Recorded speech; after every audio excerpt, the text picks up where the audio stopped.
है जो एक जगह से दूसरी जगह शिफ्ट नहीं करती, स्विच नहीं करती जॉब के लिए, जॉब की तलाश के लिए। बहुत ज्यादा ऐसा होता है रूरल एरियाज के लोगों में होता है, गांवों में ऐसा होता है कि गांवों के लोग अपने परिवार के साथ इतने ज्यादा मिलजुल के रहते हैं, उनको वो बेरोजगार है, घर पे वेले रहते हैं, बट हिम्मत ही नहीं हो रही कि शहर जाके नौकरी ढूंढ लूं। हमारे देश की सरकार बहुत खर्चा कर रही है, रोड्स बना रही है, railway, dam, school, bridges, hospital वगैरह वगैरह वगैरह, यानी देश में बहुत खर्चा कर रही है। अब देश में खर्चा कर रही है तो घूम फिर के वो पैसा किसमें आएगा, देश में आएगा। देश में पैसा कम लगाएगी यानी आम जनता के पास पैसा कम, आम जनता के पास पैसा कम, सीधी सी बात है, तो लोगों की परचेसिंग पावर कम, खरीदने की क्षमता कम, खरीदने की क्षमता कम यानी लोगों की डिमांड कम। This is stability, excess demand. ये थी धीरे धीरे जब लोगों की डिमांड कम होगी तो देश में क्या आ जाएगी, स्टेबिलिटी की सिचुएशन आ जाएगी। हेलो बच्चों, कैसे हो आप सब? उम्मीद है आप लोग एकदम मस्त हो गए। तो मैं हूँ तान्या मुंजाल। मेरे प्यारे प्यारे बच्चों आज एक क्विक रिवीजन करने वाले हैं। चैप्टर देख लीजिए आपका कौन सा है। चैप्टर है आपका बच्चे problem of deficient demand and access demand का चैप्टर है। जल्दी से देख लेते हैं आज की क्लास में हम कौन कौन से टॉपिक्स करने वाले हैं। तो सबसे पहले हम क्या समझेंगे कि भाई एम्प्लॉयमेंट क्या होता है, अनएम्प्लॉयमेंट क्या है, फुल एम्प्लॉयमेंट क्या है। फुल एम्प्लॉयमेंट बहुत इंपॉर्टेंट है, स्टामा कलीजी का 2 नंबर का आ जाता है। फुल एम्प्लॉयमेंट क्या होता है, वॉलंटरी और इनवॉलंटरी अनएम्प्लॉयमेंट क्या होता है, फ्रिक्शनल अनएम्प्लॉयमेंट, स्ट्रक्चरल अनएम्प्लॉयमेंट क्या है, एक्सेस डिमांड, डेफिशिएंट डिमांड बहुत इंपॉर्टेंट है। इन दोनों में से एक क्वेश्चन आ जाता है 6 नंबर का, बहुत ज्यादा इंपॉर्टेंट है फॉर योर एग्जाम। उसके बाद है फिस्कल पॉलिसीज और मॉनेटरी पॉलिसीज क्या होती है। फिस्कल पॉलिसीज बहुत इंपॉर्टेंट है एग्जाम्स के लिए।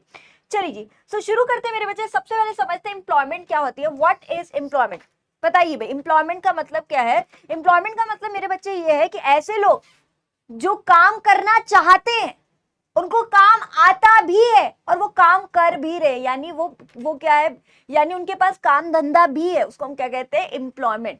ठीक है, एम्प्लॉयमेंट का मतलब है ऐसे लोग जो काम करना चाहते हैं, यानी विलिंग टू डू वर्क, करना चाहते हैं, एबल टू डू वर्क, आता भी है काम, एट एग्जिस्टिंग वेज रेट, यानी जो भी वेज रेट चल रही है मार्केट में उस पर वो काम करने के लिए तैयार है, काम करने के लिए तैयार भी है ना। एंड आर वर्किंग, यानी वो काम कर भी रहे हैं, वो क्या होती है, एम्प्लॉयमेंट। एम्प्लॉयमेंट का मतलब क्या है, ऐसे लोग जो विलिंग है, काम करना चाहते हैं, एबल है, काम आता भी है उन्हें, एंड आर गेटिंग वर्क, यानी उनको काम मिल भी रहे, यानी काम कर भी रहे एट एग्जिस्टिंग वेज रेट, जो भी मार्केट में वेज रेट चल रही है उस पर वो काम कर भी रहे।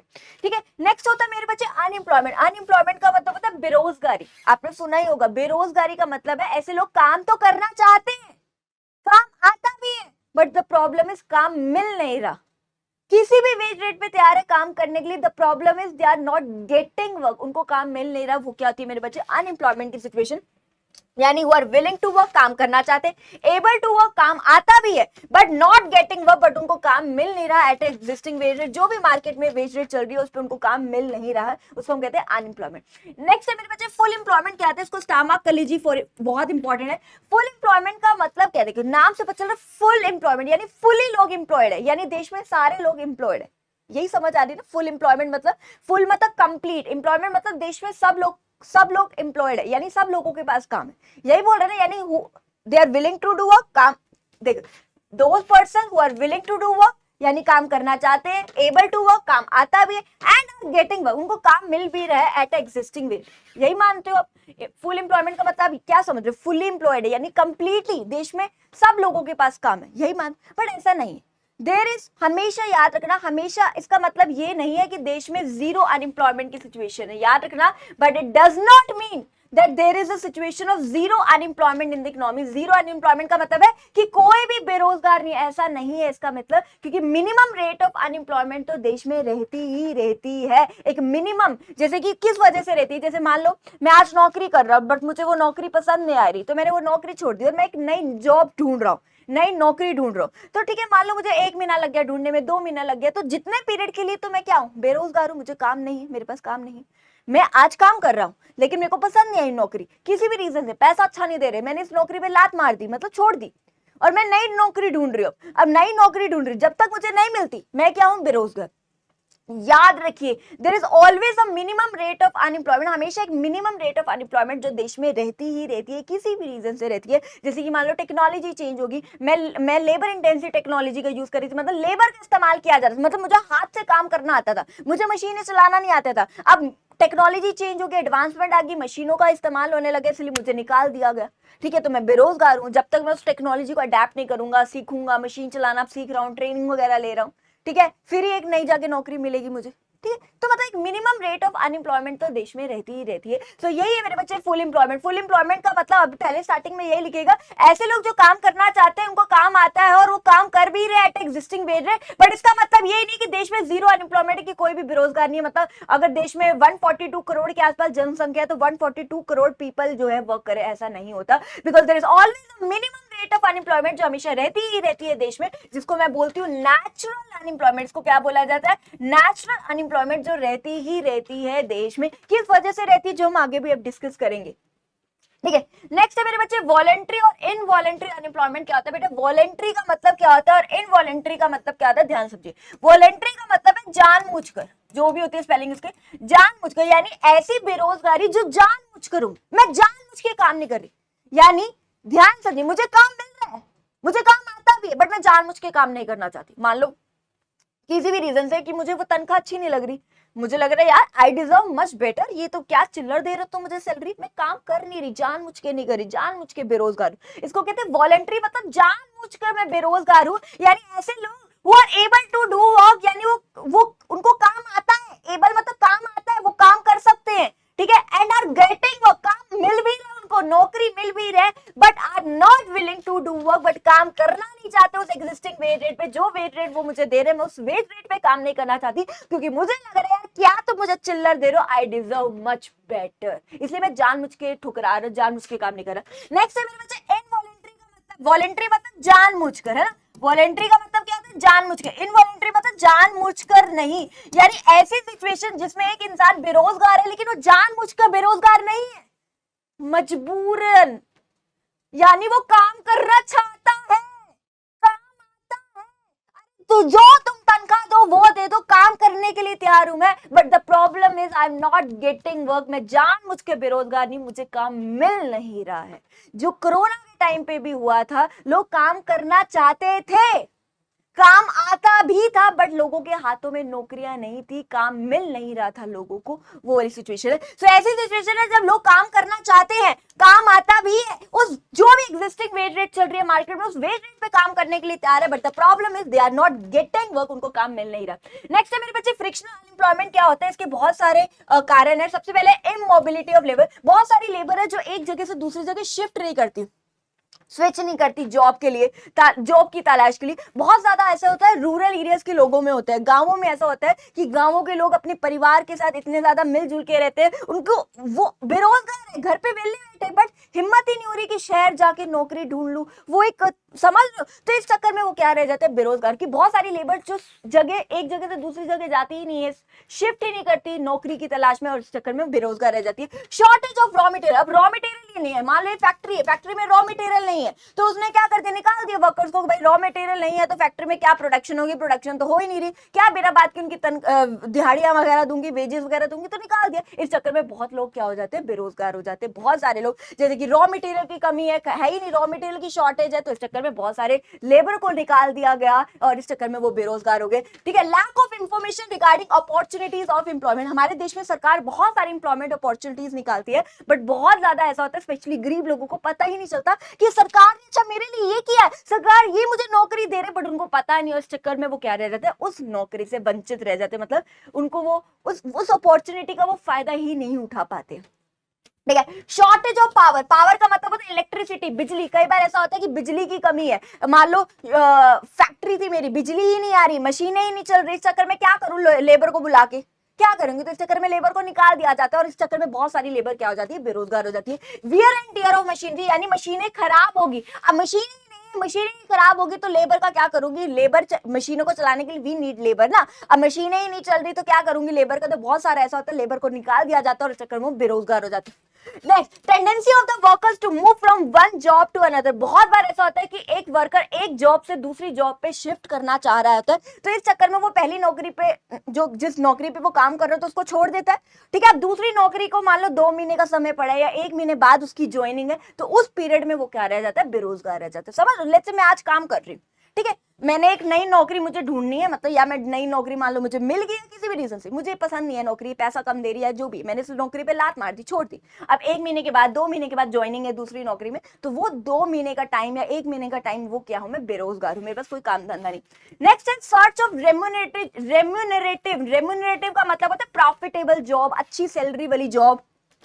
बहुत बार ऐसा होता है, मान लो मैं आज जॉब कर रही हूँ बट वो मुझे अच्छा पैसा नहीं दे रही, तो मैंने जॉब छोड़ दी। अब जॉब छोड़ दिया, मैं नौकरी ढूंढ रही हूँ, अब नौकरी ढूंढ रही, नौकरी ढूंढने में 2 महीने लग गए, 6 महीने लग गए, साल लग गया, 3 महीने लगा, 1 महीना लगा, जितना भी टाइम लगा, जब तक मुझे नई नौकरी नहीं मिलती तब तक के लिए मैं क्या रह जाती हूँ, बेरोजगार रह जाती हूँ। तो ये सब पॉइंट्स है इसके, ठीक है। नेक्स्ट है मेरे बच्चे स्ट्रक्चरल अनएम्प्लॉयमेंट का मतलब क्या है कि किस रीजन से एक इंसान बेरोजगार रह जाता है। सबसे पहले shortage of factors of production, कैसे, जैसे कि कैपिटल की कमी है, लैंड की कमी है। मान लो मेरी फैक्ट्री है, अब फैक्ट्री में मेरे पैसा ही नहीं है कि मैं फैक्ट्री में इन्वेस्ट कर सकूं, मशीनें खरीद सकूं, रॉ मटेरियल वगैरह में इन्वेस्ट कर सकूं, मेरे पास पैसा ही नहीं है। अब पैसा ही नहीं है तो इस चक्कर में क्या करती हूँ, पैसे की कमी है, पैसे की कमी है तो बहुत सारी लेबरों को निकाल दिया जाता है, और पैसा ही नहीं है, उनकी दिहाड़ियां कैसे भरूंगी या जो भी कैसे भरूंगी, समझ रहे। तो पैसा ही नहीं है, मतलब मेरे पास फैक्ट्री में कैपिटल की कमी है कि मशीनें इसलिए कम खरीद पा रही, रॉ मटेरियल कम खरीद पा रही हूँ, लेबर का खर्चा कम उठा पा रही हूँ, इस चक्कर में बहुत सारी लेबरों को निकाल दिया जाता है और वो क्या रह जाती है, बेरोजगार रह जाती है। नेक्स्ट, लैंड की कमी होने का मतलब क्या है, लेट्स से मैंने ये फैक्ट्री जो है, बिल्डिंग जो है वो रेंट पे ली हुई थी,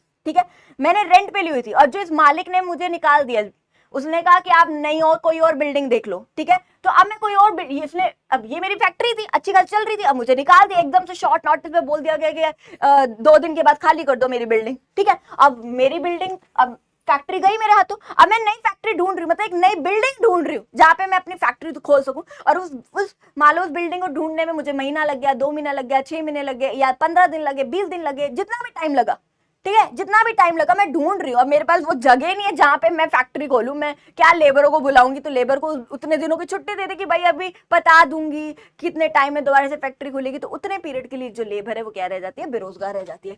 next, when the laborers are trained in old and decaying industries and are ill-equipped for new emerging industries, बहुत बार ऐसा होता है कि जो लेबर है वो पुरानी टेक्नोलॉजी में ट्रेंड होती है, उनको नई नई मशीनें चलाना नहीं आता, वो हाथ से काम करना ज्यादा जानते हैं, वो पुरानी टेक्नोलॉजी पे अडॉप्टेड है, तो इस चक्कर में क्या होता है कि अब उनको नई टेक्नोलॉजी तो आती नहीं, नई नई मशीनें चलाना नहीं आता, कैसे ऑपरेट करना है, तो वो तो पुरानी सोच के, पुरानी टेक्नोलॉजी, हाथ से काम करना आता है, तो बहुत बार ऐसा होता है कि लेबरों को बाहर निकाल दिया जाता है, और नई लेबर, मतलब एक तरह से उनको निकाल दिया जाता है क्योंकि वो उनको आता ही नहीं काम। अब नई टेक्नोलॉजी आ गई, मशीनें वगैरह आ गई है ना, इस चक्कर में क्या होता है कि उनको निकाल दिया जाता है, तो बेचारे क्या रह जाते हैं, बेरोजगार रह जाते हैं।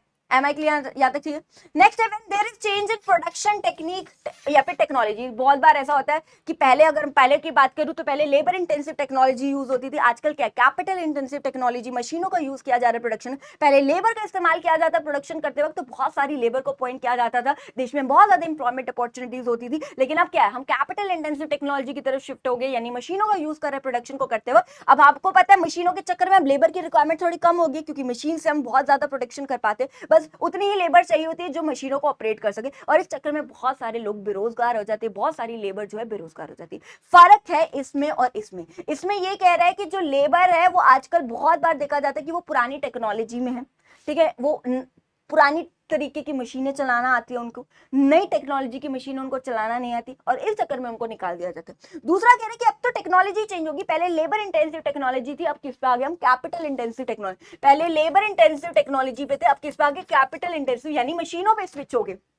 मशीनों से प्रोडक्शन कर रहे हैं, तो लेबर की रिक्वायरमेंट अब कम, जरूरत ही कम लगती है, इस चक्कर में बहुत सारी लेबर को क्या किया जाता है, मेरे बच्चे, बाहर निकाल दिया जाता है और बेरोजगारी हो जाती है। नेक्स्ट है मेरे बच्चे नेचुरल रेट ऑफ अनएम्प्लॉयमेंट। ये मैंने आपको अभी भी बताया, नेचुरल रेट ऑफ अनएम्प्लॉयमेंट का मतलब है एक मिनिमम रेट ऑफ अनएम्प्लॉयमेंट जो हमेशा हमेशा देश में रहती है, याद रखिएगा। और क्या कारण है वो रहने का, तो सबसे पहला है time required in shifting from one job to another. बहुत बार ऐसा होता है कि मुझे एक जॉब से दूसरी जॉब में स्विच करना है। मान लो लेट्स से एग्जांपल लेती हूँ, मैं आज एक नौकरी कर रही थी बट मुझे वो नौकरी पसंद नहीं आ रही थी, तो ये नौकरी पे मैंने लात मार दी, नौकरी छोड़ दी, ठीक है। अब मैंने एक नई नौकरी तो ढूंढ ली है बट उसकी ज्वाइनिंग मेरी 2 महीने के बाद है, तो 2 महीने तक जब तक मेरी ज्वाइनिंग नहीं होती है वहां पे, तब तक के लिए क्या हूं मैं, बेरोजगार हूं। So minimum rate of unemployment जो देश में रहती ही रहती है, आपको पता ही है। नेक्स्ट है time required in adjusting to change in technology. Next point ये है, देखो बहुत बार ऐसा होता है कि जो लेबर होती है वो पुरानी टेक्नोलॉजी पे होती है, उनको आता नहीं है, उनको हाथ से बनाना आता है, हाथों की कलाकारी आती है,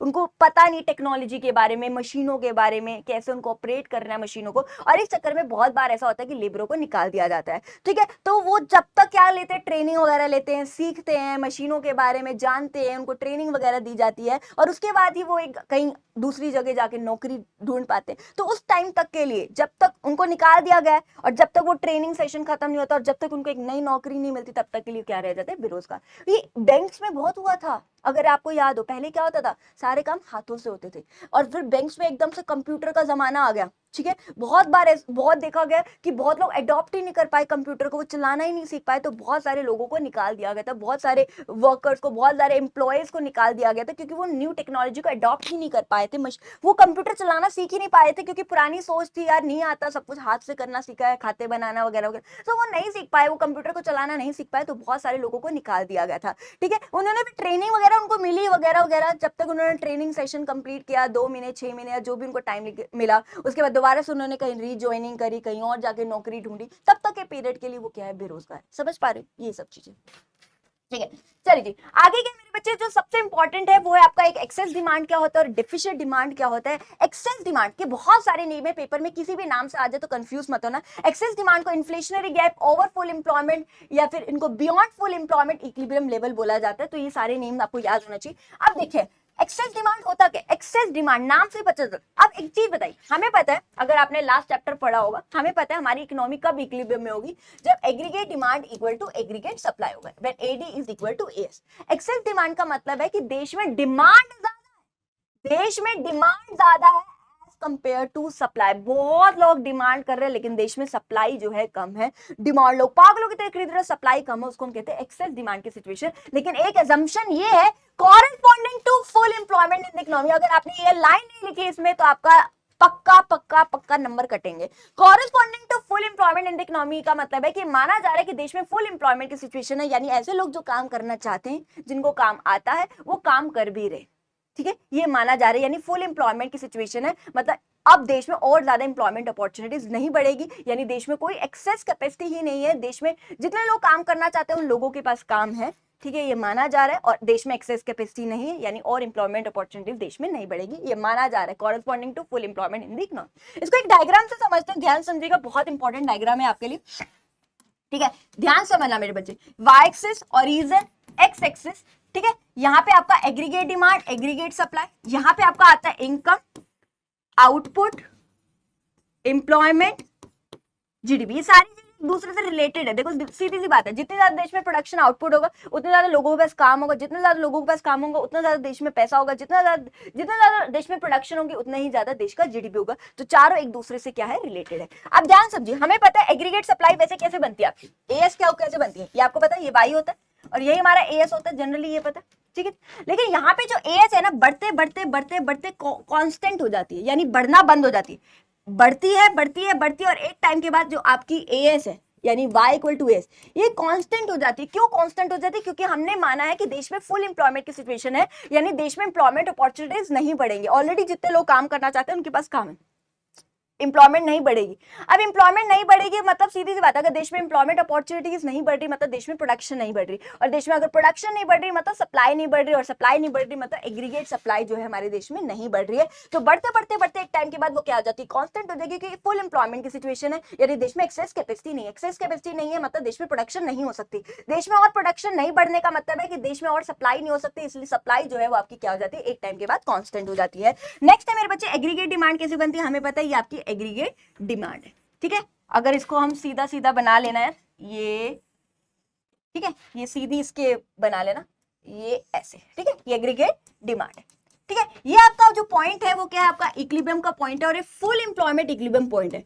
फुल एम्प्लॉयमेंट इक्विलिब्रियम पॉइंट है आपका, फुल एम्प्लॉयमेंट इक्विलिब्रियम लेवल बोले इक्विलिब्रियम पॉइंट है आपका, क्योंकि यहाँ पे देश में फुल एम्प्लॉयमेंट की सिचुएशन। ठीक है जी, और ये क्या है आपका जो ओवा है, ओवा is the equilibrium level of income, output, employment और जीडीपी। यानी देश में इतनी प्रोडक्शन हो रही है, देश में इतना पैसा जनरेट हो रहा है, देश में इतनी प्रोडक्शन हो रही है, देश में इतने लोगों के पास काम है, देश में इतना पैसा जनरेट हो रहा है, देश का जीडीपी भी इतना है। ठीक है, अब हमने क्या बात करें देश में क्या है, एक्सेस डिमांड की सिचुएशन है। एक्सेस डिमांड है तो एक्सेस डिमांड को बढ़ा दीजिए। देश में एक्सेस डिमांड, ठीक है, डिमांड बढ़ रही है, ठीक है, देश में क्या है, एक्सेस डिमांड। अब न्यू इक्विलिब्रियम पॉइंट क्या है, ये आपका एडी, ये आपका एएस, तो ये क्या आपका बेटा न्यू इक्विलिब्रियम पॉइंट है। E1 is the new equilibrium point. अगर आप देख पा रहे हो इनकम में, आउटपुट में, एम्प्लॉयमेंट में, जीडीपी में कोई भी चेंज नहीं आ रहा, डिमांड ज्यादा है। यानी अगर आप देख रहे हो डिमांड ज्यादा, एक्सेस डिमांड की सिचुएशन है, लेकिन फिर भी आप देख पा रहे हो ना ही देश में प्रोडक्शन बढ़ रही है, क्योंकि देखो फुल एम्प्लॉयमेंट है ना। अगर एम्प्लॉयमेंट और बढ़ ही नहीं सकती तो देश में प्रोडक्शन बढ़ ही नहीं सकती। उतनी ही देश में प्रोडक्शन है, उतना ही देश में इनकम जनरेट, इतने ही लोगों के पास काम है, इतना ही लोगों के पास पैसा और इतना ही जीडीपी, कुछ भी चेंज नहीं आ रहा है। ठीक है, ये किस चीज की सिचुएशन है, ये आपका over full employment equilibrium point या लेवल, कुछ मर्जी, क्योंकि फुल से ऊपर है ना, ओवर है, ओवर है, जिसको मैं क्या बोल देती हूँ, ओवर बोल दो या बियॉन्ड बोल दो, बियॉन्ड भी बोला जाता है इसको, ऊपर है ना, बियॉन्ड बोल दो, ओवर बोल दो, कुछ भी।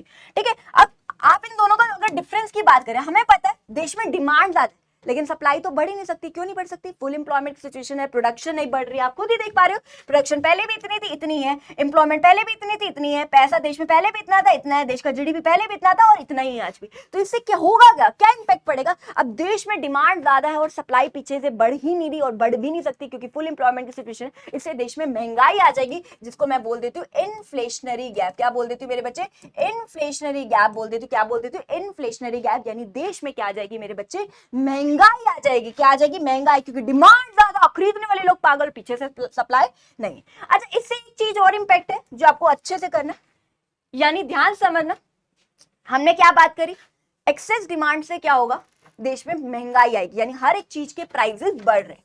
ठीक है, देश में हर एक चीज के प्राइसेस बढ़ रहे हैं, ठीक है, महंगा होगा। अब महंगा होगा तो वर्कर्स क्या डिमांड करेंगे, भाई मेरी तनख्वाहें बढ़ाओ, महंगाई बहुत बढ़ रही है, तो वर्कर्स स्ट्राइक पे, धरने में बैठ जाएंगे, हमारी तनख्वाहें बढ़ाओ, हमारी तनख्वाहें बढ़ाओ, हमारी तनख्वाहें बढ़ाओ।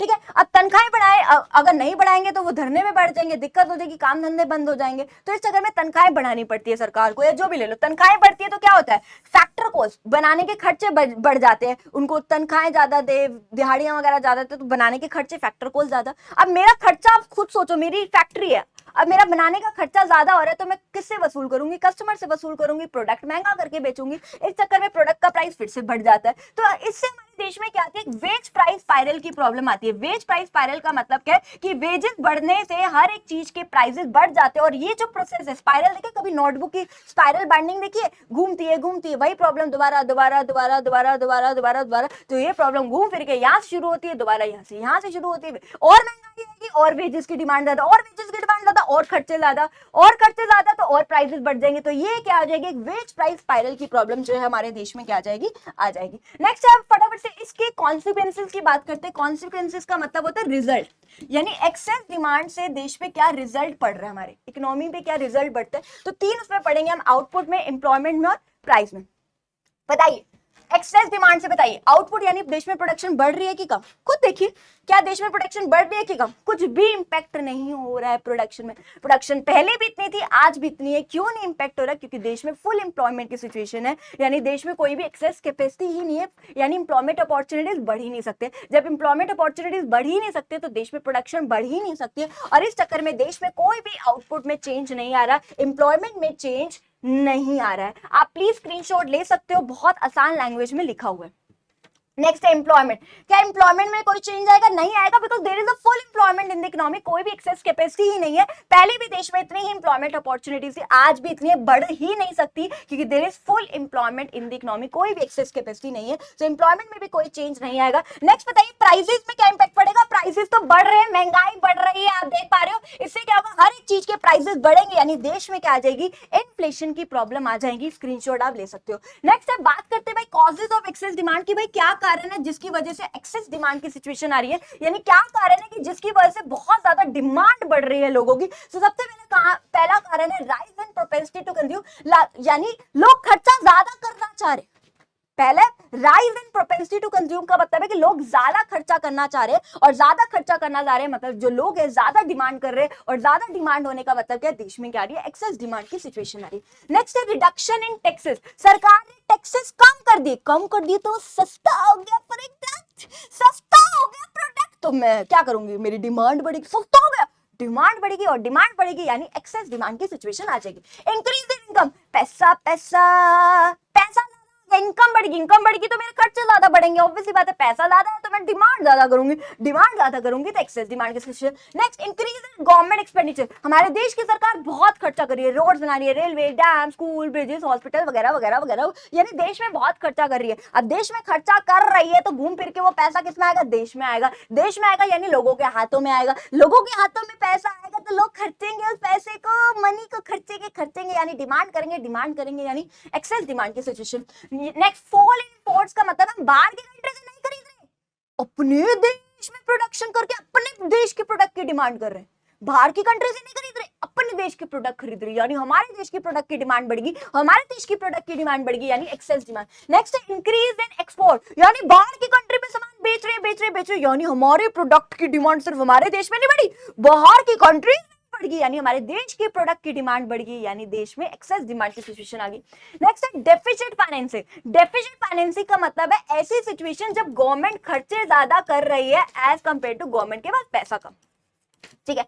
डेफिसिट फाइनेंसिंग का मतलब क्या है कि गवर्नमेंट के पास पैसे की कमी है, ठीक है, यानी गवर्नमेंट खर्चे ज्यादा कर रही है और गवर्नमेंट के पास पैसे की कमी है। इस चक्कर में गवर्नमेंट क्या करती है, आरबीआई से उधार लेती है या फिर कई बार बाहर की कंट्री से पैसा उधार लेती है, क्योंकि देश में तो खर्चे करने हैं, रोड बनानी है, रेलवे बनानी है, डैम बनाने हैं, स्कूल बनाने हैं, ब्रिजेस बनाने हैं, हॉस्पिटल बनाने हैं, देश में ग्रोथ करनी है, देश में डेवलपमेंट करनी है, देश का जीडीपी बढ़ाना है, ठीक है। अब गवर्नमेंट के खर्चे ज्यादा है, गवर्नमेंट के पास पैसे की कमी है, तो बाहर की कंट्री से कई बार उधारा लेती है, बोरिंग्स करती है, आरबीआई से पैसा उधारा लेती है, बोरिंग्स करती है। अब उधारा ले रही है तो लगाएगी कहाँ, देश में लगाएगी, अब देश में लगा रही है तो घूम फिर के पैसा देश में आ रहा है, देश में आ रहा है मतलब देश के लोगों के पास आ रहा है, देश में लोगों यानी आम जनता के पास पैसा जा रहा है, देश के लोगों के पास पैसा जा रहा है, तो लोग क्या करेंगे, डिमांड करेंगे यानी एक्सेस डिमांड की सिचुएशन आ जाएगी, ठीक है। नेक्स्ट है मेरे बच्चे, जो अगला टॉपिक है वो है आपका डेफिसिट डिमांड, क्या होता है जिसको हम बोल देते हैं अंडर फुल एम्प्लॉयमेंट या इक्विलिब्रियम लेवल या फिर डिफ्लेशनरी गैप भी बोलते हैं। हमें पता है हमारी इकोनॉमी कब इक्विलिब्रियम में होगी, जब aggregate demand equal to aggregate supply. Deficit demand का मतलब है डिमांड कम है, सप्लाई बहुत ज्यादा है, यानी ये वाली सिचुएशन, ठीक है। डिमांड कम है देश में लेकिन सप्लाई बहुत ज्यादा है, प्रोड्यूसर ने मतलब बहुत ज्यादा अनवांटेड स्टॉक पड़ा हुआ है, बिना बात का स्टॉक भर रखा है गोडाउनों में, फैक्ट्री में, एक सप्लाई बहुत ज्यादा है लेकिन डिमांड लोगों की क्या है, बहुत कम है। Corresponding to full employment in the economy, याद रखना कि देश में फुल एम्प्लॉयमेंट की सिचुएशन है। फुल एम्प्लॉयमेंट का मतलब ऐसे लोग जो काम करना चाहते हैं, उनको काम आता भी है और वो काम कर भी रहे, they are working, they are getting work, उनके पास काम है। देश में फुल एम्प्लॉयमेंट की सिचुएशन यानी एम्प्लॉयमेंट अपॉर्चुनिटीज देश में नहीं बढ़ सकती है, और क्योंकि देश में कोई भी एक्सेस कैपेसिटी नहीं है, यानी एम्प्लॉयमेंट अपॉर्चुनिटीज नहीं बढ़ सकती है देश में, क्योंकि देश में क्या है, फुल एम्प्लॉयमेंट की सिचुएशन है। इसका एक डायग्राम देखते हैं, फटाफट से देख लीजिएगा, फटाफट से, ठीक है। अब थोड़ा सबका ध्यान यही होना चाहिए, मैं शॉर्ट फॉर्म्स लिख रही हूँ लेकिन आप पूरा लिखना, एग्रीगेट डिमांड, एग्रीगेट सप्लाई, आपने पूरा लिखना है। यहाँ क्या आ जाएगा, इनकम, आउटपुट, एम्प्लॉयमेंट और जीडीपी। आपको बता ही दिया, चारों चीजें एक दूसरे से क्या है, रिलेटेड है, आपको पता होगा क्यों रिलेटेड है। जितनी ज्यादा देश में प्रोडक्शन उतना ज्यादा लोगों के पास काम, जितना ज्यादा लोगों के पास काम उतना देश में पैसा, जितनी प्रोडक्शन देश में उतने ही, जितनी ज्यादा देश में प्रोडक्शन उतना ज्यादा देश का जीडीपी बढ़ेगा। अब हमें पता है जनरली वैसे तो एग्रीगेट सप्लाई हमारी यानी ये जो है हमारी ऐसे बनती है, लेकिन हमने क्या बोली, देश में फुल एम्प्लॉयमेंट है। फुल एम्प्लॉयमेंट का मतलब एम्प्लॉयमेंट अपॉर्चुनिटीज नहीं बढ़ेगी, देश में नहीं बढ़ेगी यानी देश में प्रोडक्शन नहीं बढ़ेगी। प्रोडक्शन नहीं बढ़ेगी मतलब क्या है, प्रोडक्शन नहीं बढ़ रही मतलब देश में सप्लाई नहीं बढ़ रही, और सप्लाई नहीं बढ़ रही मतलब आपकी जो सप्लाई है बढ़ते एक टाइम के बाद क्या हो जाएगी, कांस्टेंट हो जाएगी, क्योंकि देश में प्रोडक्शन नहीं बढ़ रही तो सप्लाई नहीं बढ़ रही, ठीक है। ये आपका ये अच्छा y भी लिख लो, y इक्वल टू a लिख लो, जो मर्जी लिख लो, ठीक है। ये आपकी क्या है, aggregate demand, initial aggregate demand. ये क्या आपका इक्विलिब्रियम पॉइंट, यानी ये उसको हम बोल देते हैं फुल एम्प्लॉयमेंट, इक्विलिब्रियम लेवल बोलो, इक्विलिब्रियम पॉइंट बोलो, कुछ मर्जी बोलो। This is the situation of full employment, equilibrium level की देश में फुल एम्प्लॉयमेंट की सिचुएशन है। ये क्या आपका, ठीक है, ये OY is the equilibrium level of income, output, employment, GDP, यानी देश में इतनी प्रोडक्शन हो रही है, देश में इतने लोगों के पास काम है, इतना पैसा, और देश का जीडीपी भी कितना है, इतना है। अब हमने क्या बोला, डेफिसिट डिमांड की सिचुएशन है। डेफिसिट डिमांड का मतलब डिमांड कम है, डिमांड कम है यानी नीचे बना दे, डिमांड कम है, तो अब कहां पे टच हो रही है, ये आपका एएस, ये आपका एडी, यानी यहाँ पे टच हो रही है, ठीक है। E1 this is your new equilibrium point, जिसको मैं क्या बोल सकती हूँ, अंडर बोलो, under full employment equilibrium level, equilibrium point कुछ बोल सकती हूँ, क्योंकि फुल के अंडर बन रहा है, नीचे बन रहा है, फुल के नीचे बन रहा है यानी अंडर बन रहा है, तो इसको मैं क्या बोल सकती हूँ, under full employment equilibrium level भी बोल सकती हूँ। डिफ्लेशनरी गैप क्यों बोला जाता है समझाऊंगी। यहाँ तक क्लियर है, यहाँ तक क्लियर है सबको, ठीक है। अब new equilibrium level of income output employment GDP देख पा रहे हो कितना है, ये देख पा रहे हो, सब कुछ कम हुआ क्योंकि देश में देखो सीधी सी बात है डिमांड कम है। मैंने बोला फुल एम्प्लॉयमेंट है यानी एम्प्लॉयमेंट बढ़ नहीं सकती लेकिन कम तो हो सकती है, प्रोडक्शन बढ़ नहीं सकती लेकिन कम तो हो सकती है, बढ़ नहीं सकती ये बोला। फुल एम्प्लॉयमेंट है, एम्प्लॉयमेंट नहीं बढ़ सकती देश में, प्रोडक्शन बढ़ नहीं सकती। लेकिन अगर आप यहाँ देखो ये आपका क्या है, देश में डिमांड कम है लेकिन सप्लाई ज्यादा है, डेफिशिट डिमांड की सिचुएशन है, ये क्या आपकी फुल एम्प्लॉयमेंट इक्विलिब्रियम लेवल की सिचुएशन। तो अगर आप देख पा रहे हो देश में डिमांड कम है, अगर डिमांड कम है तो देश में प्रोडक्शन क्या हो रही है, कम हो रही है, ठीक है। प्रोडक्शन कम हो रही है तो लोगों के पास काम धंधे क्या आ रही है, कम, एम्प्लॉयमेंट अपॉर्चुनिटीज देश में कम होगी, ठीक है। ओवाई से ओवरमेंट, एम्प्लॉयमेंट अपॉर्चुनिटीज कम होगी तो देश में पैसा भी क्या हो रहा है, कम, देश में प्रोडक्शन कम हो रही है तो देश का जीडीपी भी क्या हो रहा है, कम हो रहा है, फ्रॉम ओवाई से ओवाई वन। यहाँ तक क्लियर है सबको, यहाँ तक किसी को कोई दिक्कत नहीं। ये आपकी डेफिशिट डिमांड की सिचुएशन, ये आपका under full employment equilibrium level है। आप देख पा रहे हो हर एक चीज कम हो रही है, बढ़ नहीं सकती लेकिन कम हो रही है, यानी देश में प्रोडक्शन भी कम हो रही है, देश में एम्प्लॉयमेंट भी कम हो रही है, देश में पैसा भी कम हो रहा है, देश का जीडीपी भी क्या हो रहा है, कम हो रहा है। अब आप मुझे खुद बताइए देश में क्या है, क्या सिचुएशन थी, ये वाली सिचुएशन है, डिमांड कम है ना, क्या है, डिमांड कम है, सप्लाई बहुत ज्यादा है यानी अनवांटेड स्टॉक है। अब सप्लायर कहेगा, अब सप्लायर क्या करेगा, कुछ टाइम तक तो प्रोडक्शन नहीं करेगा, वो कहेगा भाई मेरा स्टॉक खराब हो जाएगा, तो देश में क्या आ जाएगी, डिफ्लेशन आ जाएगी। अब देखो डिमांड कम सप्लाई ज्यादा है तो हर एक चीज के दाम गिर जाएंगे, डिमांड खरीद ही नहीं रहा कोई लोग, खराब हो जाएगा वो प्रोडक्ट, समझ लो, सप्लाई बहुत ज्यादा है, बहुत ज्यादा वेयर हाउस गोडाउनों में माल भर भर के रखा है तो खराब हो जाएगा एक टाइम के बाद, ठीक है। तो मैं क्या कर दूंगी, उसका दाम कम कर दूंगी, भाई कैसे मर्जी बिक जाए, बस लोग डिमांड कर ले या लोग खरीद ले, है ना। तो हर एक चीज के दाम जो है वो गिर जाएंगे, यानी जो गैप देख पा रहे हो आप इन दोनों का, डिमांड कम होने की वजह से देश में क्या आ जाएगी, डिफ्लेशन की प्रॉब्लम आ जाएगी, जिसको मैं बोल देती हूँ डिफ्लेशनरी गैप। क्या बोल देती हूँ, डिफ्लेशनरी गैप बोल देती हूँ, क्या बोल देती हूँ, डिफ्लेशनरी गैप, यानी देश में क्या आ जाएगी, मंदी आ जाएगी। अच्छा, जो आपको सबसे ज्यादा इंपॉर्टेंट है उसमें क्या आता था, वेज प्राइस स्पाइरल की एक्सेस डिमांड में। यहां पे एक प्रॉब्लम आती है लो लेवल इक्विलिब्रियम ट्रैप की सिचुएशन। ट्रैप का मतलब एक जाल में फंस जाना, लो लेवल इक्विलिब्रियम ट्रैप का मतलब है कि हमारी इकोनॉमी गिर जाएगी, यानी एक ऐसे जाल में फंस जाएगी, देश का जीडीपी गिर जाएगा, देश में ग्रोथ नहीं होगी, बिल्कुल देश की इकोनॉमी, लो लेवल इक्विलिब्रियम का मतलब है देश गिर जाएगा, यानी मतलब समझ रहे हो, देश में ग्रोथ नहीं होना, ऐसी सिचुएशन हो जाना, वो होते हैं लो लेवल इक्विलिब्रियम ट्रैप की सिचुएशन आ जाएगी। और क्यों आ जाएगी, क्योंकि हमने बात करी कि डिमांड कम है सप्लाई ज्यादा है, डिमांड कम है, डिमांड कम है सप्लाई ज्यादा, यानी बहुत ज्यादा स्टॉक मैंने भर रखा है, अनवांटेड स्टॉक पड़ा हुआ है, बिना बात का इतना स्टॉक पड़ा हुआ है, तो अब इन्वेस्टमेंट क्या करेगा, प्रोड्यूसर कुछ टाइम के लिए कम करेगा, ऑलरेडी बहुत सप्लाई, ऑलरेडी वेयर हाउस गोडाउनों में माल भर भर के रखा हुआ, लोग तो खरीद ही नहीं रहे, तो अब एक प्रोड्यूसर क्या करेगा, फैक्ट्री वाला क्या करेगा, कुछ टाइम के लिए इन्वेस्टमेंट कम करेगा, जिससे देश में क्या हो जाएगी, प्रोडक्शन क्या हो रही है, कम। आप देख पा रहे हो देश में प्रोडक्शन क्या हो रही है, कम, देश में प्रोडक्शन कम, तो देश में बेरोजगारी की प्रॉब्लम बढ़ जाएगी, यानी देश में एम्प्लॉयमेंट अपॉर्चुनिटीज क्या हो रही है, कम, एम्प्लॉयमेंट अपॉर्चुनिटीज कम, मतलब लोगों के पास पैसा क्या हो रहा है, कम, लोगों के पास पैसा क्या हो रहा है, कम, देश का जीडीपी क्या हो रहा है, कम, ठीक है। या लिख सकते हो देश का जीडीपी कम होना, देश में गरीबी आ जाएगी, यानी हमारा देश क्या हो जाएगा, लो लेवल इक्विलिब्रियम ट्रैप में फंस जाएगा। आप इसकी जगह सीधा लिख दो खाली, देश का जीडीपी कम यानी देश में ग्रोथ कम हो रही है, जीडीपी का मतलब क्या है, देश में ग्रोथ कम हो रही है, और ग्रोथ कम होने का मतलब है हमारी economy low level equilibrium trap में क्या हो जाएगी, फंस जाएगी। यही याद रखना, वहां पे वेज प्राइस स्पाइरल की सिचुएशन आती है, यहाँ पे लो लेवल इक्विलिब्रियम ट्रैप की सिचुएशन होती है, क्योंकि बहुत ज्यादा अनवांटेड स्टॉक पड़ा हुआ जो मैं चाहती नहीं हूँ, इसलिए वो प्रोड्यूसर कम इन्वेस्टमेंट करेगा, कम पैसा लगाएगा मशीनों में, रॉ मटेरियल में, जिससे देश में प्रोडक्शन कम तो बेरोजगारी आ जाएगी, ठीक है। लोगों के पास पैसा कम मतलब पैसा कम हो जाएगा, प्रोडक्शन कम तो देश का जीडीपी कम, देश में ग्रोथ कम, यानी देश में क्या आ जाएगी, लो लेवल इक्विलिब्रियम ट्रैप की सिचुएशन आ जाएगी। नेक्स्ट पॉइंट जो आपको बड़े ध्यान समझना है वो है आपकी कॉन्सिक्वेंसेज, यानी रिजल्ट, यानी क्या बात कर रहे हैं यहाँ पे, यानी जब ये वाली सिचुएशन डेफिशिट डिमांड में, डेफिशिट डिमांड मतलब डिमांड कम है, उससे क्या इंपैक्ट पड़ेगा, तो 3 इंपैक्ट्स में हम बात करेंगे, हमेशा याद रखना, सबसे पहले आउटपुट, एम्प्लॉयमेंट और प्राइस। बताइए भाई क्या इंपैक्ट पड़ रहा है, आउटपुट बढ़ रहा है कम, आउटपुट मतलब प्रोडक्शन, डेफिशिट डिमांड है, डिमांड ही नहीं हो रही लोग, तो ऑलरेडी बहुत ज्यादा अनवांटेड स्टॉक पड़ा है, तो प्रोड्यूसर क्या करेगा, कुछ टाइम तक इन्वेस्टमेंट कम करेगा, मशीनें कम खरीदेगा, रॉ मटेरियल कम करेगा, तो जिससे क्या होगा, देश में प्रोडक्शन देख पा रहे हो क्या हो जाएगी, कम हो जाएगी। तो आउटपुट पे क्या इंपैक्ट पड़ेगा कि देश में क्या हो जाएगी, प्रोडक्शन जो है कम हो जाएगी। नेक्स्ट है एम्प्लॉयमेंट बताइए क्या पड़ेगा, बताइए। ऑलरेडी देश में प्रोडक्शन कम हो रही है, प्रोडक्शन कम होगी तो देश में एम्प्लॉयमेंट अपॉर्चुनिटीज भी क्या हो जाएगी, कम हो जाएगी। तो याद रखना एम्प्लॉयमेंट अपॉर्चुनिटीज भी देश में कम हो जाएगी, बढ़ नहीं सकती क्योंकि फुल एम्प्लॉयमेंट है, एक्सेस कैपेसिटी नहीं है, काम जरूर हो सकती है, याद रखना।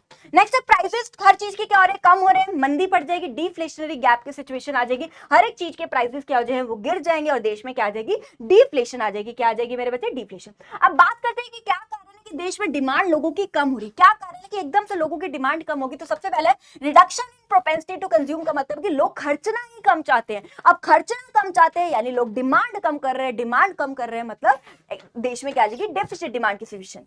नेक्स्ट है डिक्रीज इन इनकम, लोगों को पैसा ही नहीं है, पैसा ही नहीं तो खर्चूंगी नहीं, खर्चूंगी नहीं तो डिमांड नहीं करूंगी, डिमांड नहीं करूंगी तो क्या आ जाएगी, डेफिसिट डिमांड की situation. Next increase in taxes, सरकार ने टैक्सेस बढ़ा दिए, बहुत सारा इनकम का पोर्शन सरकार को टैक्स की फॉर्म में देना पड़ रहा है, यानी मेरे पास पैसा कम, मेरे पास पैसा कम तो मेरी डिमांड कम, डिमांड कम यानी डेफिसिट डिमांड की सिचुएशन। नेक्स्ट है decrease in government expenditure, government बहुत कम खर्चा कर रही है, देश पे बहुत कम खर्चा कर रही है, road, railway, dam, school, bridges, hospital वगैरह वगैरह बहुत कम खर्चा कर रही है देश में। तो देश में लोगों के पास पैसा कम आ रहा है, कम आ रहा है यानी उनके पास पैसा कम है तो उनकी डिमांड कम, डिमांड कम तो यानी डेफिसिट की डिमांड की सिचुएशन आ जाएगी। नेक्स्ट है इंक्रीज इन इंपोर्ट, यानी बाहर की कंट्री से बहुत सामान खरीदी, अपने देश का सामान नहीं खरीदी यानी अपने देश की डिमांड कम, बाहर से खरीद रही हूं, अपने देश का नहीं खरीदी, अपने देश की प्रोडक्ट की डिमांड कम, अपने देश की प्रोडक्ट की डिमांड कम, मतलब हमारे देश में क्या आ जाएगी, डेफिसिट डिमांड की सिचुएशन।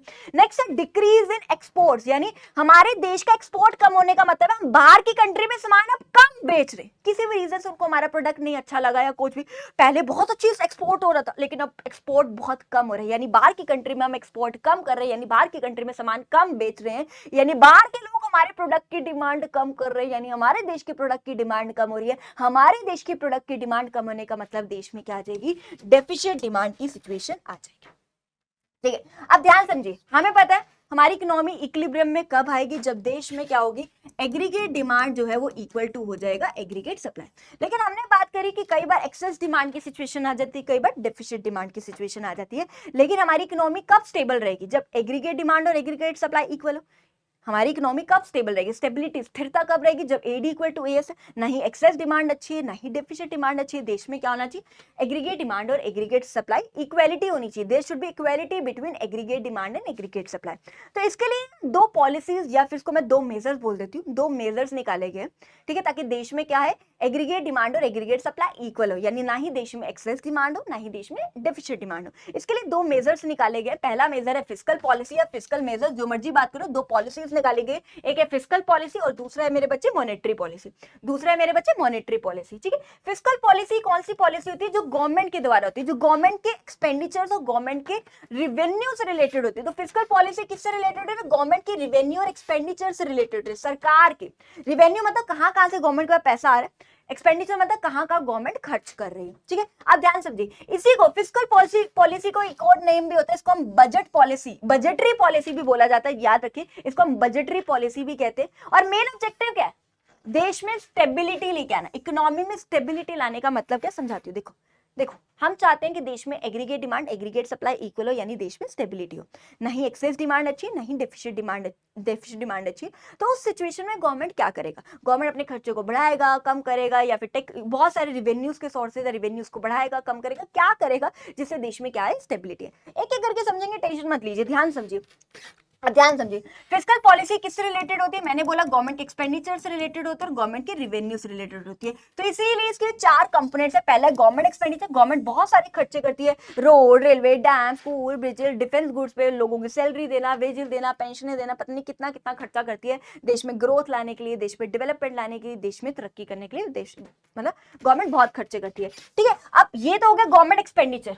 ठीक है, अब रिवेन्यूज का कौन कौन से सोर्सेज है, तो तीन है, जहां बात करिए गवर्नमेंट को पैसा कहां से मिलता है, टैक्सेस की फॉर्म में गवर्नमेंट के पास पैसा आता है। दूसरा पब्लिक बोरिंग्स या फिर पब्लिक डेट का मतलब है आम जनता से कई बार पैसा उधार लेती है तो गवर्नमेंट के पास पैसा आता है। पब्लिक बोरिंग्स मतलब आम जनता से पैसा उधार ले रही है, यानी देश की जो पब्लिक है उनसे पैसा उधार ले रही है। और तीसरा है आपका नेक्स्ट है आपका बोरोइंग फ्रॉम आरबीआई का मतलब है आरबीआई से पैसा उधार ले रही है, आरबीआई को बोल रही है चल भाई नोट छाप, और आरबीआई से पैसा उधार ले रही है तो गवर्नमेंट के पास पैसा आ रहा है यानी रेवेन्यू बढ़ रहा है। तो जो फिस्कल पॉलिसी वो गवर्नमेंट के खर्चे और गवर्नमेंट के रेवेन्यू से रिलेटेड, पहला गवर्नमेंट के एक्सपेंडिचर वाला ये और रेवेन्यूज में तीनों ही आ रहे हैं। आप बताइए, अब एक एक करके समझते हैं। सबसे पहले जो है गवर्नमेंट एक्सपेंडिचर से हम शुरू करते हैं। देखिए गवर्नमेंट क्या चाहती है देश में, स्टेबिलिटी लाना। हमने ये बात करी गवर्नमेंट क्या चाहती है देश में, स्टेबिलिटी लाना। स्टेबिलिटी कब होगी, जब aggregate demand equal to aggregate supply होगी। लेकिन ना ही एक्सेस डिमांड अच्छी है ना ही डेफिसिट डिमांड अच्छी है। अगर लेट्स से देश में मान लो एक्सेस डिमांड की सिचुएशन आ रही है तो उस टाइम पे गवर्नमेंट क्या करेगी। अगर मान लो देश में डेफिसिट डिमांड की सिचुएशन आ रही तो उस सिचुएशन में गवर्नमेंट क्या करेगी, हम यहाँ बात करें। देखिए गवर्नमेंट एक्सपेंडिचर का मतलब है गवर्नमेंट बहुत ज्यादा, गवर्नमेंट एक्सपेंडिचर मतलब जो गवर्नमेंट खर्चे करती है। हमने बात करी road, railway, dam, school, bridges वगैरह वगैरह जो गवर्नमेंट खर्चे करती है देश में ग्रोथ लाने के लिए, देश में डेवलपमेंट लाने के लिए जो खर्चे करती है। अब आप बताइए एक्सेस डिमांड, एक्सेस डिमांड का मतलब क्या है, डिमांड बहुत ज्यादा है एज कंपेयर टू सप्लाई, यानी लोगों की डिमांड बहुत ज्यादा है। डिमांड ज्यादा मतलब क्यों डिमांड ज्यादा, क्यों खरीद रहे हैं, अरे पैसा ज्यादा है भाई, लोगों के पास बहुत पैसा है। तो गवर्नमेंट कहती है बहुत पैसा है लोगों के पास तो पैसा क्यों देना लोगों को, तो गवर्नमेंट उस सिचुएशन में खर्चे कम करेगी। Road, railway, dam, school, bridges, hospital, ये वो जो भी खर्चे करती है देश में ग्रोथ लाने के लिए वो कम करेगी। क्यों कम करेगी, ताकि लोगों के पास पैसा कम आए। लोगों के पास पैसा कम आए यानी देश में मनी की सप्लाई कम, देश में लोगों के पास पैसा कम है तो लोगों की परचेजिंग पावर कम, परचेजिंग पावर कम मतलब खरीदने की क्षमता कम, मतलब लोगों की डिमांड कम। क्योंकि पहले क्या थी, डिमांड ज्यादा थी, अब धीरे धीरे क्या होगी, ये देखिए दिस इज इक्विलिब्रियम की सिचुएशन, ठीक है। अब एक्सेस डिमांड थी, धीरे धीरे क्या होगा, जब लोगों की डिमांड कम डिमांड कम डिमांड कम डिमांड कम डिमांड कम तो क्या हो जाएगी, स्टेबिलिटी की सिचुएशन आ जाएगी, यानी aggregate demand equal to aggregate supply की सिचुएशन आ जाएगी, यानी इकोनॉमी में क्या आ जाएगी, स्टेबिलिटी आ जाएगी। नेक्स्ट दूसरी तरफ बात करें डेफिसिट डिमांड का मतलब क्या है, यानी ये वाली सिचुएशन, डिमांड कम सप्लाई ज्यादा, डिमांड ही नहीं है, लोग खरीद नहीं रहे, क्यों नहीं खरीदे, पैसा नहीं है देश में, लोगों के पास पैसे की कमी तो गवर्नमेंट कहती है दो पैसा लोगों को, खर्चे करो देश में, रोड्स बनाएगी, रेलवे बनाएगी, स्कूल, डैम, ब्रिज, पता नहीं क्या क्या खर्चे करेगी ताकि लोगों के पास पैसा आए, यानी देश में मनी की सप्लाई बढ़े। देश में लोगों के पास पैसा होगा तो खरीदने की क्षमता बढ़ेगी, खरीदने की क्षमता बढ़ेगी तो लोगों की डिमांड बढ़ेगी। This is stability, this is AD equal to S की situation, this is deficit demand की सिचुएशन। धीरे धीरे धीरे धीरे धीरे धीरे धीरे डिमांड बढ़ रही है तो क्या हो जाएगी, इक्विलिब्रियम की सिचुएशन आ जाएगी, यानी देश में इक्वालिटी आ जाएगी, मतलब देश में एक इक्विलिब्रियम की सिचुएशन आ जाएगी, यानी देश में स्टेबिलिटी आ जाएगी, स्टेबिलिटी आ जाएगी, ठीक है। नेक्स्ट है मेरे बच्चे टैक्सेस, ठीक है। अब ये रिवेन्यूज की बात करें, टैक्सेस क्या होते हैं, जो हमें एक आम जनता को, जो गवर्नमेंट को, सरकार को टैक्स की फॉर्म में पैसा देना पड़ता है, अपनी इनकम का जो हम टैक्स की फॉर्म में देते हैं, ठीक।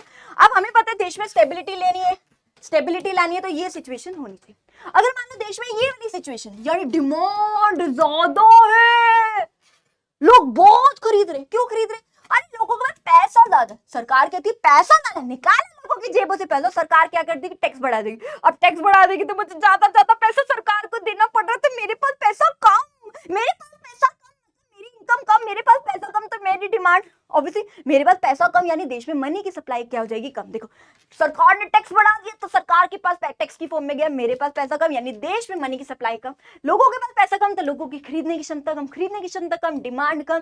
दिस इज स्टेबिलिटी की situation, this is excess demand की सिचुएशन, जब डिमांड बहुत ज्यादा थी, धीरे धीरे डिमांड कम डिमांड कम डिमांड कम डिमांड कम, यानी देश में क्या आ जाएगी, स्टेबिलिटी की सिचुएशन आ जाएगी। नेक्स्ट है मेरे बच्चे डेफिसिट डिमांड, मतलब डिमांड बहुत कम है, डिमांड ही नहीं है, क्यों नहीं है, पैसा नहीं है लोगों के पास। डिमांड कम होने का कारण क्या है, पैसा नहीं है, गवर्नमेंट कहती है दो पैसा, तो गवर्नमेंट उस सिचुएशन में टैक्सेस को कम कर देगा, मुझे कम देना पड़ रहा है गवर्नमेंट को, मेरे पास पैसा ज्यादा, मेरे पास पैसा ज्यादा, यानी मनी की सप्लाई देश में ज्यादा, लोगों के पास पैसा ज्यादा, लोग क्या करेंगे, लोगों की खरीदने की क्षमता ज्यादा, लोगों की खरीदने की क्षमता ज्यादा, लोगों की डिमांड ज्यादा, तो this is stability, AD equal to AS की situation, equilibrium situation, this is deficit demand. धीरे धीरे डिमांड बढ़ेगी बढ़ेगी बढ़ेगी बढ़ेगी तो देश में क्या आ जाएगी, स्टेबिलिटी। चलिए जी, अब तीसरा क्या है, रिवेन्यू का सोर्स, पब्लिक बोरिंग्स या फिर पब्लिक डेट। पब्लिक बोरिंग मतलब आम जनता से पैसा उधार ले रही है, पब्लिक डेट, डेट का मतलब कर्जा, किससे ले रही है, आम जनता से कर्जा ले रही है, यानी आम जनता से पैसा उधार ले रही है, ठीक है। अब देश में क्या लानी है, इक्विलिब्रियम की सिचुएशन कहाँ होती है, देश में स्टेबिलिटी कब होगी, जब ये वाली सिचुएशन होगी। अब एक्सेस डिमांड में तो डिमांड ज्यादा, डिमांड ज्यादा है, डिमांड क्यों ज्यादा, लोगों के पास पैसा ज्यादा, सरकार कहती पैसा ज्यादा है निकालो लोगों के पास से पैसा, बहुत पैसा दबा के रखा हुआ है, निकालो लोगों की जेबों से पैसा, तो सरकार लोगों से उधारा ज्यादा लेने लग जाएगी। आम जनता से पैसा उधार लेगी तो आम जनता के पास पैसा कम, यानी देश में मनी की सप्लाई कम, मनी की सप्लाई कम तो लोगों के पास पैसा कम, तो लोगों की खरीदने की क्षमता कम, खरीदने की क्षमता कम मतलब डिमांड कम। दिस इज इक्विलिब्रियम की सिचुएशन, यानी स्टेबिलिटी वाली सिचुएशन है। ठीक है, दिस इज क्या है, एक्सेस डिमांड की सिचुएशन। जब धीरे धीरे धीरे धीरे धीरे डिमांड कम होगी तो क्या हो जाएगी, स्टेबिलिटी। चलिए नेक्स्ट है डेफिसिट डिमांड। डिमांड कम, क्यों कम है, पैसा नहीं, सरकार कहती पैसा नहीं तो दो यार,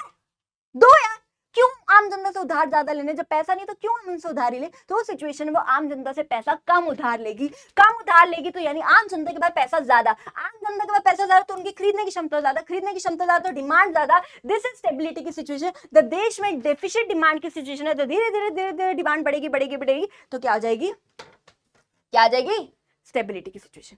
चलिए जी नेक्स्ट क्या मेरे बच्चे, borrowing from RBI. Borrowing from RBI का मतलब क्या है, ध्यान समझिए कि यहां पे क्या कर रही है सरकार, किससे पैसा उधार ले रही है, आरबीआई से, पता ना, जिसके पास नोट छापने की मशीन है उससे पैसा उधार ले रही है। ठीक है, तो अब ध्यान से समझिए देश में स्टेबिलिटी की सिचुएशन क्या है, यहाँ पहुंचना कहाँ है, यहाँ पे अगर मान लो देश में ये सिचुएशन है, यानी देश में क्या डिमांड ज्यादा है, डिमांड ज्यादा होने का मतलब क्या है, क्यों डिमांड ज्यादा, क्यों खरीदेंगे लोग ज्यादा, लोगों के पास पैसा ज्यादा, पैसा ज्यादा। अब सरकार ये देखती है पैसा ज्यादा है तो क्यों दे देश में पैसा, और जब लोगों के पास ऑलरेडी बहुत पैसा तो क्यों हम लोगों को और पैसा दे, तो सर उस टाइम आरबीआई से यानी जो रिजर्व बैंक ऑफ इंडिया वहां से पैसा कम उधार लेगी, उसको कहेगी कम नोट छाप, कम नोट छाप, बहुत छाप रही है, बहुत पैसा लोगों के पास, कम नोट छाप, तो वो कहेगी कम नोट छाप, यानी उनसे पैसा कम उधार लेगी, कम उधार लेगी तो देश पे पैसा कम लगाएगी, देश पे पैसा कम लगाएगी यानी आम जनता के पास पैसा कम, आम जनता के पास पैसा कम, सीधी सी बात है, तो लोगों की परचेसिंग पावर कम, खरीदने की क्षमता कम, खरीदने की क्षमता कम यानी लोगों की डिमांड कम।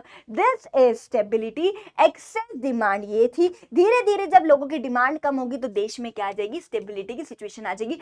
ऑलरेडी बहुत पैसा है, डिमांड ज्यादा करने में ऑलरेडी बहुत पैसा है, तो सरकार कहती है ऑलरेडी पैसा ज्यादा है, क्यों देना लोगों को पैसा, क्यों देना, और पैसा ऑलरेडी बहुत दबा रखा है लोगों ने, तो आरबीआई कम नोट छाप, बहुत ऑलरेडी बहुत पैसा इनके पास, कम नोट छाप, कम नोट छापेगी वो तो उनसे कम लेगी पैसा, कम लेगी तो देश में कम लगाएगी, देश में कम लगाएगी तो उनके पास पैसा कम आएगा, आम जनता के पास, आम जनता के पास पैसा ही नहीं है तो ऑब्वियसली आम जनता के पास पैसा नहीं है तो देश में मनी की सप्लाई कम, देश में पैसा कम तो लोगों की खरीदने की क्षमता कम, खरीदने की क्षमता कम, डिमांड कम, डिमांड कम, तो चल नेक्स्ट है मेरे बच्चे डेफिसिट डिमांड। डेफिसिट डिमांड मतलब क्या है, डिमांड ही नहीं कर रहे, क्यों नहीं कर रही, पैसा नहीं, सरकार कितने पैसा दो, पैसा आरबीआई का क्या, बहुत पैसा नहीं है भाई, बहुत गरीबी बढ़ रही है देश में, पैसा नहीं है लोगों के पास, डिमांड को बहुत कम करे, और नोट छाप, वो नोट छापेगी, किसको देगी, गवर्नमेंट को देगी, गवर्नमेंट को देगी, सरकार क्या करेगी, देश में पैसा लगाएगी, देश में पैसा लगाएगी तो देश में लोगों के पास पैसा आएगा, देश में लोगों के पास पैसा आएगा तो लोगों की डिमांड बढ़ेगी, भाई सारी सिचुएशन है, तो एक बार देख लो, तो सिचुएशन आरबीआई से ज्यादा उधार लेगी, ज्यादा देश में लगाएगी, ज्यादा देश में लगाएगी, देश में लोगों का पैसा ज्यादा,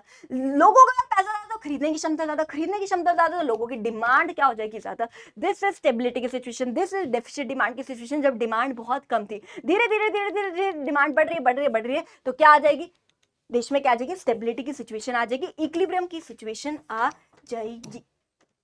ठीक है, तो भाई यही हम बात कर रहे थे कि भाई फिस्कल पॉलिसीज क्या है बेटा, फिस्कल पॉलिसी जो गवर्नमेंट के खर्चे या रेवेन्यू से रिलेटेड होते हैं, जिसको बजटरी पॉलिसी भी कहा जाता है। मेन ऑब्जेक्टिव क्या है इस पॉलिसी का, गवर्नमेंट की जो पॉलिसी है उसका ऑब्जेक्टिव क्या है, देश में स्टेबिलिटी लेके आना और देश में क्या लेके आना, ग्रोथ लेके आना। तो ये दो जो है इसके ऑब्जेक्टिव है, एमसीक्यू के लिए भी इंपॉर्टेंट है। स्टेबिलिटी का मतलब है देश में इक्विलिब्रियम की सिचुएशन लेके आना, ना ही एक्सेस डिमांड अच्छी है ना ही देश में डेफिसिट डिमांड की सिचुएशन अच्छी है। देश में क्या होना चाहिए, demand should be equal to supply, aggregate demand should be equal to aggregate supply की सिचुएशन होनी चाहिए, यानी देश में क्या होनी चाहिए, स्टेबिलिटी होनी चाहिए।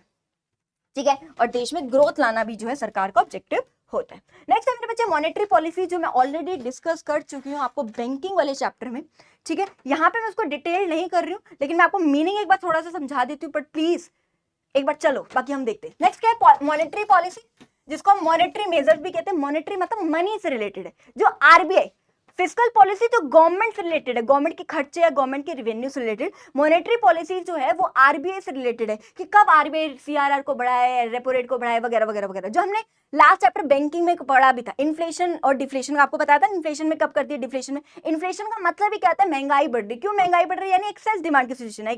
महंगाई क्यों बढ़ रही है, क्योंकि लोग डिमांड ज्यादा करें। डिमांड क्यों ज्यादा है, क्योंकि लोगों को पैसा ज्यादा। वही इन्फ्लेशन मतलब वहां पे एक्सेस डिमांड लेना, डिफ्लेशन मतलब वहां पे डेफिसिट डिमांड लेना। ये सारी चीजें मैं आपको बैंकिंग वाले चैप्टर में बहुत एक एक पॉइंट जो है आपको एक्सप्लेन कर चुकी हूँ, ठीक है। सो प्लीज ये एक हम माइंड मैपिंग सीरीज है। माइंड मैपिंग का मतलब है आपको एक क्विक रिवीजन दी जा रही है यहाँ पे चैप्टर की, ठीक है।